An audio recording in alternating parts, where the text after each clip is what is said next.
What's up, guys? It is Jonathan with One Big Impact. So today's video is going to be clean, cut, dry, and to the chase. I'm back to writing stuff down so I stay focused. If you're new here, please check us out on Facebook. Our group is called Healthy Living for Healthy Life, and also go check us out on Instagram at One Big Impact. Ludo's Traps! If you're not working out, get your ass in the gym. But first of all, I wanted to say this video is actually going to be why am I not losing fat? Or more importantly, why am I not losing body fat? So I think this is really important because a lot of people overthink this, and it's pretty basic, okay? So the first reason is too many carbohydrates inhibit the body from losing fat, okay? So if you're the type of person that reaches for something like potato chips or Pop-Tarts or Rice Krispie treats or something like that when you're hungry, unfortunately that's going to send your body a signal to raise your blood sugar, and then in turn releasing insulin, and then storing that, if you're sitting on your ass afterwards, storing that as body fat. So it's unfortunately not going to put you in a good position. So that's probably something that's going to inhibit it. If you're eating 300, 400, 500 grams of carbs per day and you're getting very little proteins and fats, and those are your go-to foods, that's probably what's happening. The next thing is you're fucking lazy. Like, you're lazy or have become accustomed to eating more and doing less is what I mean. Not that you're lazy, you probably work your ass off to the bone, and partly that could be because you're constantly working at work and stuff like that. You put your heart, your soul, your dedication into your job. You come home and you're like, fuck this, I'm gonna sit on my ass, I'm gonna eat everything, and I'm gonna go to bed because I am exhausted. That is a problem, okay? So if you're not eating good quality nutritious foods and then sitting on your ass, in turn, if you're eating those bad foods and then you sit on your ass, you're putting yourself in a double bad situation.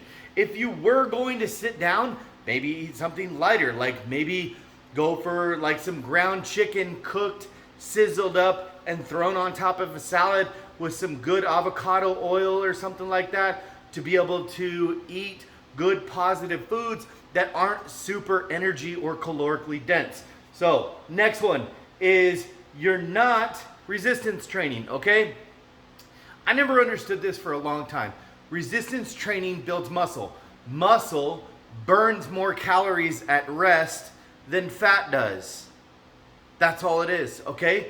It's not like you gotta be this huge, ripped person sitting there staring at yourself. Oh, I look amazing. Look at my muscles. It's not like that, okay? But if you are just constantly trying to lose weight,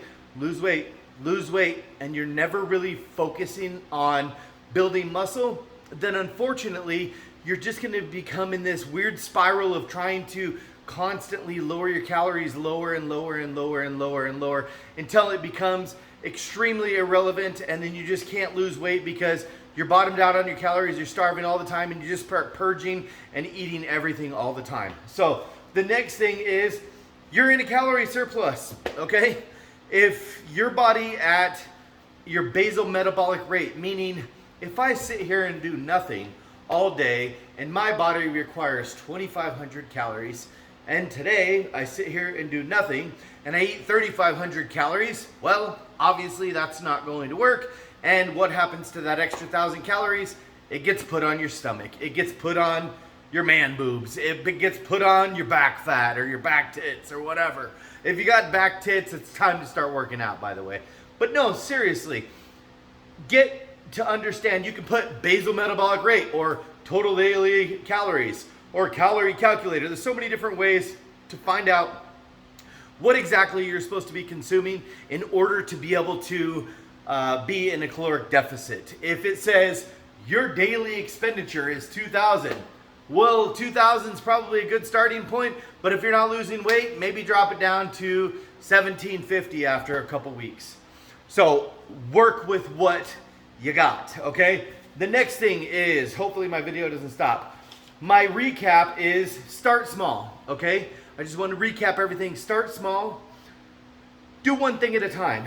Try eating protein instead of chips or fats. So a good thing is like a salami cheese roll, or reach for some beef jerky instead of a Pop-Tart, or instead of chips, grab a small piece of meat or a small piece of steak or something like that.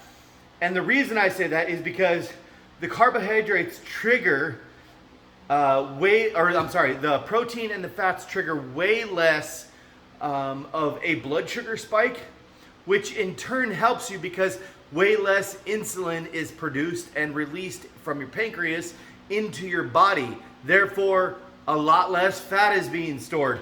So if you are the type of person that has really high energy when you're eating and then it slumps after a few hours and you go reach for that food, that's probably why. It's not because you suck. It's not because your metabolism. It's because of the shit food that you're eating. So if you reach for something that's a little bit more nutritious, maybe like a salad with some protein or some tuna or some beef jerky or something like that, and you might be saying, beef jerky, it's bad. Shut the hell up. No, the only thing bad about beef jerky is the fucking price, okay? The price of beef jerky is retarded, okay? I hope you guys like this information. Please check us out on Facebook. Like I said, our group is called Healthy Living for Healthy Life. Have a beautiful day. Be stronger than your excuses. Remember to spread love, not hate. Tell me how you're gonna fucking lose body fat today. Goodbye.